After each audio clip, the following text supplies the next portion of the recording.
Hi, I'm Aaron and I'm a Norse pagan, and tonight the fireworks are going off in the distance and everyone is celebrating the Hallows Eve of Samhain. Now Samhain is another version of a representation of the name. It comes actually from Old Ireland, and where Halloween was actually birthed in Ireland in a cave somewhere, where an actual, I think it was a prince or a king, went down in there to find his fairy queen. And today, the fireworks are going off into the distance of the darkness of night to represent that Samhain is here. Samhain can also be known as Halloween, the Day of the Dead, the day we remember our ancestors. And today, I am standing here in front of all of you with my pumpkin spice latte in hand, in front of my altar that's way before me. Now, before I did this video, I've already shaken my shamanic rattle, and this here is my shamanic rattle, as you may say. But this is a shamanic rattle from the Navajo tribe, and it actually sounds like this. And what I usually do is I shake my rattle around like this. Now, I did it from the very top of my altar all the way down to the very lower ground. From the sides, it's one way of clearing the space. Shamans of Navajo tribes or any kind of shaman would use a rattle to cleanse the space of evil spirits or evil beings that may cause harm, whether in rituals or whether in anywhere. So that's the reason why they use the rattle. So today I decided, why don't I celebrate Samhain to the god Odin, the god of ancestry, of Othar, and communication and understanding. This moment in time, I've noticed that Odin, leading up to Samhain, has always been teaching me something, and the more closer we got to Samhain, I noticed that more adversity and more madness entered my life. So I knew for a fact that Odin got his spear and stabbed it straight into my back. And well, through that adversity, I got stronger. Through that madness, I got inspiration. And the dreams, well, I've decided to go online and to get some mugwort. This is mugwort. It's also very, very good. It's basically tea. So basically it comes in like this kind of grainy substance. You put this in a tea and it makes you have good dreams, apparently, or it makes you have visions or dreams. So I'm going to try that tonight as the end of this ritual. Still enjoying my pumpkin spice latte. I've enjoyed pumpkin spice latte from the very, very start of autumn till now, and it's been one of my favourite beverages in my favourite Fellowship of Northern Traditions mug. I love these guys. So, onwards with the video. So today I also got hold of, just for this ritual, this is a pumpkin spice latte candle. And it actually smells like pumpkin spice latte. So I got this to represent the candles on my altar. What I was using was a candle like this on my altar. You can use any candle on your altar. It doesn't really matter. But I thought in the time of Samhain, it's representing change and drawing from within. And I think I'm going now with my altar, I'm going from candles that look good to candles that smell good. Because this candle here doesn't really smell like anything. I got it for, basically, I did do a ritual on it, but I got it for show, got it for looks because of the colour.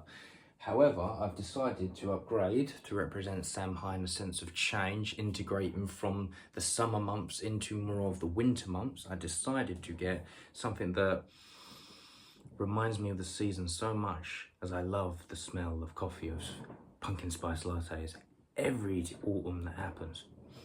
So, what we'll do is light each candle. Now, I like the idea and the expression of understanding that these two candles can represent both of your ancestry trees. So one candle of strength can represent your father or represent my dad. So to my dad and the ancestors of my father, I welcome you here. I welcome you to my altar. I welcome you here. To the ancestors of my mother, I welcome you here.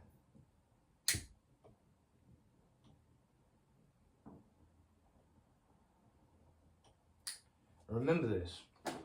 This is where the Vanir are. And this is where Thor, the strongest of gods, are. Where my father, the mighty of strength, and my mother of the feminine, coming into the center of Odin. Whoa. Almost burnt my whole entire altar down. Oh.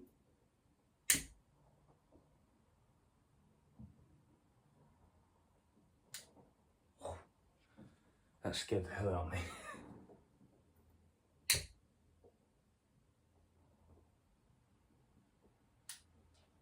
There you go. Try not to ever burn my altar down when I'm doing it at the same time. We will go on with the ritual. So what I like to do to create more of an ambience to my altar and to my rituals, I usually turn off the light like this.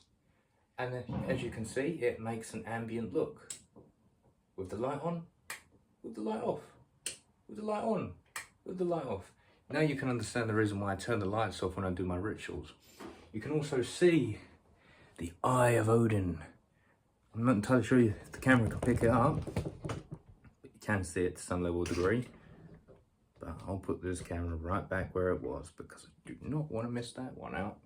So, shall we do the ritual? I think so.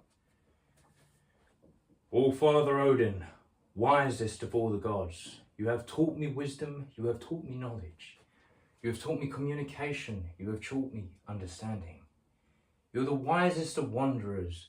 You use the ravens Hunin and Munin, thought and memory, to guide us towards inspiration, wisdom and knowledge. In this time, you have given me adversity, you have given me challenges and obstacles. And I realize at most times I feel like Thor on the other side of the harbour, and you telling him words of inspiration to encourage him to sort of move forward even faster than he usually is. Thank you, All Father, for your wisdom, for your knowledge, for your encouragement. And sometimes your encouragement is sometimes a stab in the back from your great mighty spear, Gungnir. But it's always nice to know that you always greet me with the ravens that come to talk to me when I'm going for a cigarette. Thank you for your wisdom, Odin, and thank you for your knowledge. In this time of Samhain, I mostly ask, really, for peace. And in some way, peace in knowledge and peace in understanding. O Father Odin, I give you an offering of 4 roses bourbon. I always try to drink in moderation with the values in which you teach.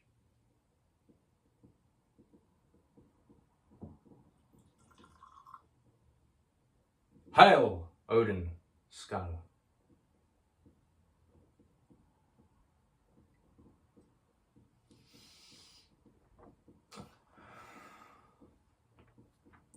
I only drink this when I do rituals. It's such a shame because it is actually quite nice. But alcohol in moderation, ladies and gentlemen. O Father Odin, wisest of all the gods, victor of the slain, I would like to invite my grandmother.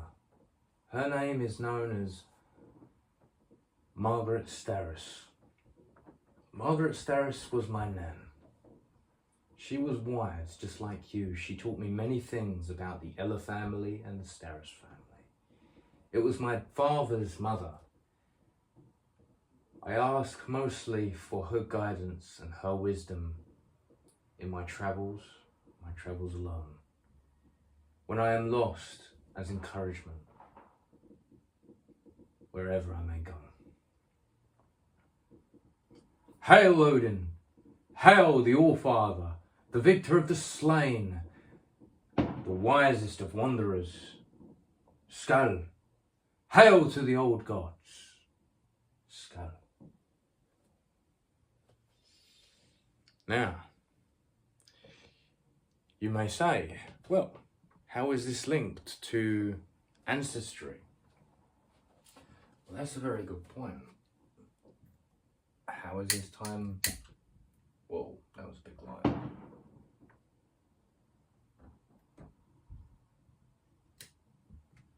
So yeah, you may say, how is this time linked to ancestry?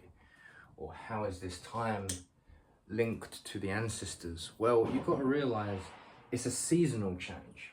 So in the time of summer, you see the leaves on the trees, you see vibrance, and you see nature all around you. But then in the time of autumn, there's an there's this kind of seasonal change where you go from that vibrance of life, of trees blossoming and grass as green as anything.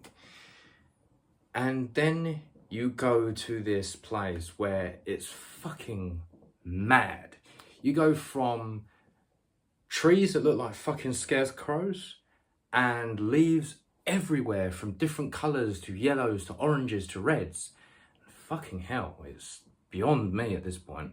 There's leaves scattered everywhere, and I love this time of the season. I like the idea that you can wrap up into many different layers: a t-shirt, a flannel, a cardigan, and then a coat. I love the idea that you can just go into Starbucks, pick up a pumpkin spice latte, sit there with all your layers on, looking like the hipster that you are, and enjoy a pumpkin spice latte. But another thing I love about this season is that there's the one thing I absolutely love about this season is a book. Now, this specific book I've been reading all the way from the start and it came out till now, and I'm still reading it to this day. It is also known as The Glastonbury Tourist by Jacob Todson. Now, this book is a very, very fascinating book, and the book is about, it says here on the back, in the countryside of England, there exists a town named Glastonbury. Tucked away in the rolling hills of green meadows of Somerset, this village has one defining landmark that can be seen from miles around: the Glastonbury Tor. A landmark forgotten by the age, a beacon for wayward travellers, and a symbol for the Isles of Avalon. Glastonbury is home to witches, wizards, druids, shamans, but also to Buddhists, and to monks, Brahmins, nuns, and lost souls. It's been a book that personally, all the way through Samhain, all the way through autumn, I have really, really fucking enjoyed. It has been one of them books that has been an escape for me, to escape the chaoticness of this world and to escape to the holiday, which is the Glastonbury Tourist. But not only that, this is an adult's book. This book here is an adult's book. It has many adult themes. It has many things about, there's lots of swearing. That's one thing I really fucking loved about it, that there was some swearing in there. More than just some swearing, there was a lot of swearing. That's something I really liked, because you can kind of relate. So it's about this guy called Ethan. So it even says it here. This is where Ethan, a Londoner seeking salvation from the city life, finds himself in a 2 weeks holiday. What first appears a town living in fantasy soon draws into the daily lives of many fascinating characters who call Glastonbury their home. And to their prison, a story of friendship, enlightenment, darkness and community. Join Ethan on the adventure he becomes the Glastonbury Tourist. And to be honest, you do feel for Ethan in this book. You start realizing that the way he feels, you kind of feel the same way in the book. And the different scenarios and situations that he is in, you go, hang on a minute, I find that in myself sometimes. You know, there are sex scenes in here. There are drugs. When you use drugs, when it's good medicine, so say if you use good medicine like ayahuasca or you use hape, if you use these in moderation, in the sacred kind of like rituals, and if they're used properly in a ceremony, then that is known as good medicine. However, if you abuse drugs, such as like, as this book has talked about, and there is spoilers within this book, ladies and gentlemen. If you're watching this video right now and you haven't read this book, there is spoilers, okay? So I'm just putting that out there so you all know that I've read this whole entire book and I've enjoyed it so much that I want to share it in my own video. So all I would say is there is spoilers, and at least I've warned you now. So if you carry on watching this video, I have spoiled this book for you. Not all of it. I'm not going to tell you the ending. I'm not going to tell you midway through it, but I will tell you some of the themes in it. Another thing is that in some way, you know, what I would say about this book is that it reminded me of all the different spiritual things that I wanted to learn about Jacob Todson's path. Now, I follow The Wisdom of Odin on YouTube, I follow Jacob's Patreon, and I would 100% say that a lot of his content is something that I look up to and I'm inspired by it, and I wish to kind of recreate that in some form or the other.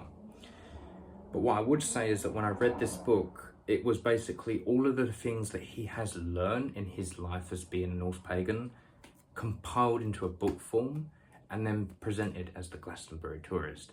It's basically a fictional character known as Ethan, and he goes from London and the stresses and all the stresses that I feel sometimes working in the hospital being a porter, and he goes from that one place all the way to Glastonbury. And when I read this book, I felt like I was Ethan, and I felt like I went all the way to Glastonbury and enjoyed this wild adventure. And there was this one moment where Ethan's just there and he's like, okay, this is all good now. I know this is a holiday. I'm going home now. But then realizes that he can't leave this. He can't leave the tour. He can't leave Glastonbury. And in the end has to stay there, working on himself in order to find harmony so he can go. All I would say about this book is that it opens your mind's eye to the different aspects of things. So this book here, so I actually got one from Amazon that I actually paid for. And then this one was gifted to me by Jacob Todson. And it actually has, and this is something that I am absolutely 100% honored by. And this is a deep honor for me. Seriously, it is. I have a personalized signed copy, and I'm showing this to you guys with confidence, and I'm proud of this. I really am. And what it says is, Aaron, thank you so much for your support through this process of this book being created. This book is so much of my journey and the many lessons I have learned. May you learn like Ethan, see life as Matteo, love like Hamish, and laugh like Zoe. Samhain and autumn's blessings to you and yours. And Jacob, if you are watching this video, I just want to say the deepest thank you for this book. So now my goal, after reading most of this book, or all of it, what I'm going to do is reread it again. I'm going to go through this book page by page once again, mostly because I enjoyed the storyline so much that I kind of want to recreate reading it. And it's one of those books that you will go through a few pages. I went to the point where I thought, well, I'll go for a few pages and then maybe, you know, put it down, and then go for a few pages the next day. And then it went from, I got so much into the book, I was going through chapter to chapter to chapter. In the end, wanting to read the whole entire of the book to the end where I read it all. And then it got to the point, like, you know, when you really get into a book, you kind of want to know more. Now, yes, Jacob, you did say that this book, the ending may have been rushed. And I did see that when I got near the end of the book, because it made me think to myself, another spoiler alert, everyone, another spoiler alert.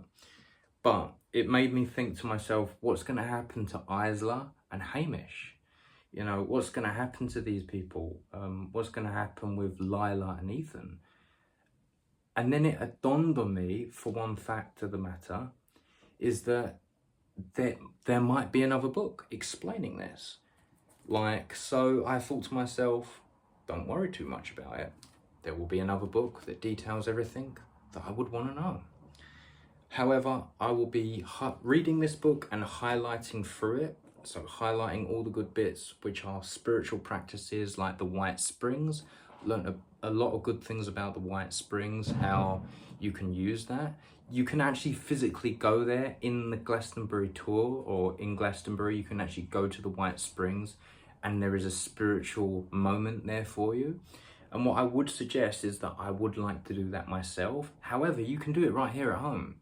Have a cold shower. Now, I would have a shower, and then right after the shower, I would have a cold shower. All of a sudden, you'll get this numb feeling all over you. And in that numb feeling, you have a spiritual experience. So I thought to myself, you can experience the White Springs in your own home if you really want to. Another thing is that it talks about when you use drugs the right way in a ceremony, and then it also talks about if you use drugs in some form or the other. And then other than that, I am not going to spoil this book any more further, because I personally feel like anyone who's watching this is most likely going to be watching this video for spoilers. So please, pick up the book. It's not too much online. And 100% I would guarantee anyone who reads this book, you will be flicking through page by page, reading every single one. And in the end, you'll get to know all the characters inside of it. Now, I've only spoken about a few characters here. There are more characters in this book that will grab your attention by the balls, okay?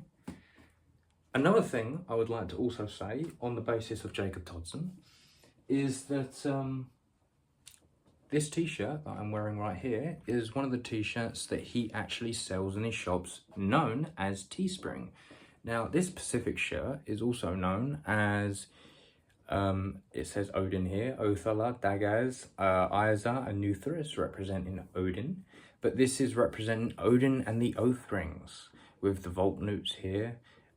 Odin riding Sleipnir, the eight-legged horse, with different people behind him. And this was an actual piece that was designed off a Scandinavian runestone. So there you go. And then the back of the t-shirt looks like this, where you would have the ancient ways today. So I decided, seeing how I'm talking about Jacob Dodson in this time of day, and enjoying a pumpkin spice latte and giving great blessings to the wisdom of Odin,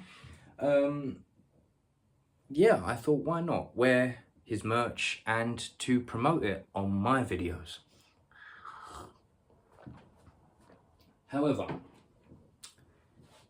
in the time of Samhain, we are meant to reflect on the death of summer and the coming of winter.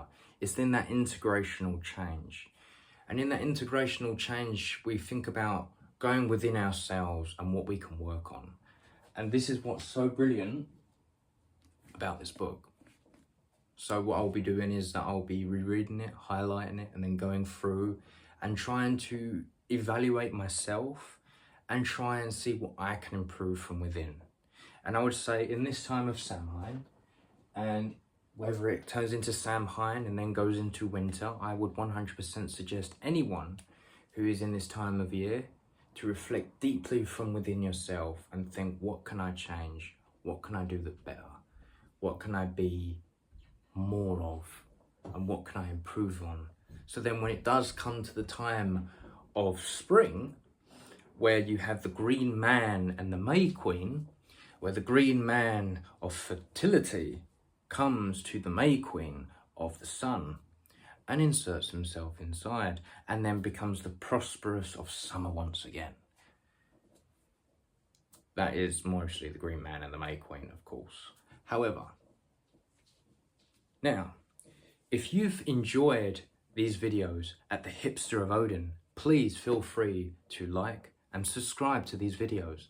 I highly 100% appreciate it.